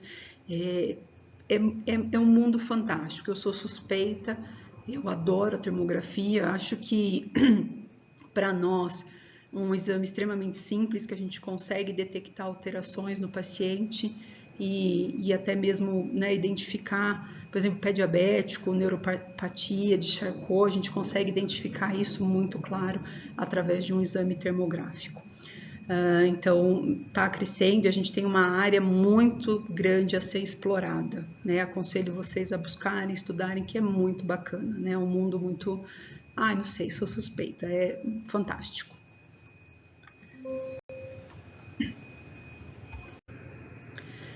Então, a gente está, né, crescendo bastante nessas áreas. Então, né, falando da termografia, a gente usa hoje para as doenças degenerativas, lesões traumáticas, dor. O paciente chega muito com dor para a gente, obesidade, artrite reumatoide, neuropatia, anomalias congênitas, doenças neurológicas. É um caminho aí, tem muitas outras opções. A gente já consegue detectar, por exemplo, lesão por pressão, ver alterações de cicatrização na pele, entre outras coisas também, né? E também na parte da dermatostética, que a gente tem utilizado bastante e tem nos ajudado, né, como um todo.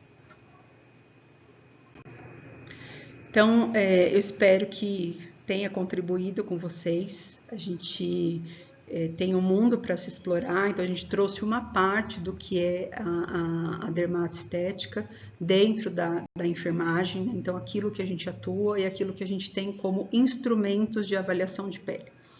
Se vocês tiverem alguma dúvida, vocês podem deixar as perguntas, eu vou deixar o meu contato, né, o WhatsApp, e-mail. O WhatsApp é sempre mais fácil, mas pode entrar em contato comigo, perguntar, falar que vocês estavam no congresso, que a gente vai ter sempre o maior prazer em poder esclarecer e ajudá-los no que for possível também. Deixo algumas referências aqui, né, deixo os meus contatos, as portas do consultório estão abertas a todos que queiram conhecer. É um mundo à parte, né, mas um mundo que deixa a gente também muito feliz. Mais uma vez, obrigada, né, não só em meu nome, mas em nome da Sobente também, pela oportunidade de estar participando desse congresso e ter levado um pouquinho do que é a enfermagem e dermatologia para vocês. Tenham um excelente evento e muito obrigada mais uma vez.